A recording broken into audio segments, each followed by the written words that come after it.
Баршаңызға қайырлы күн, күндеріңізге сәттілік. Сіздермен бірге Айсұлу. Бүгін мен сіздерге KFC, яғни құс қанаттарын дайындауды көрсететін боламын. Бізге ол үшін құстың қанаттары тазартып жуылған және үккіштен өткізілген сарымсақ, тұз, бұрыш және паприка керек. Паприканың копченый паприка дейтін түрі болса өте жақсы болады. Құс қанаттарын жуып алып, үстіне барлық жаңағы қоспаларды қосып 2 сағатқа маринадтап қоямыз.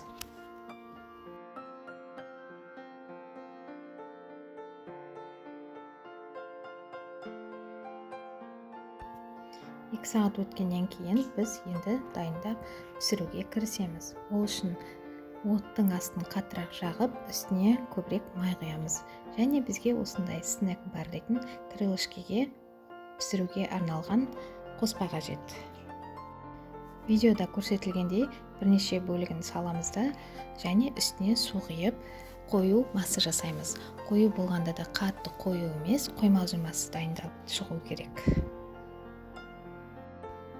Жақсылап араластырып аламыз да үстіне жаңағы құс қанаттарын салып айналдырамыз.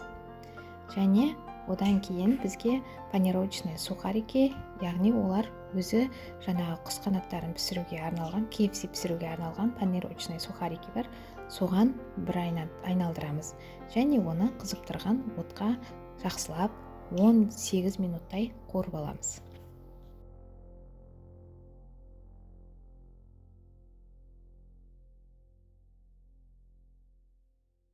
KFC-ді бұрын арнайы KFC дүкендерінен алатын болдық. Қазір осы рецепті білгеннен кейін мен өзім қалаған уақытта үйден дайындап балаларыма беретін болдым. Бұл рецепт ең оңай рецепт және ең дәмді қытырлақ KFC-дің рецепті.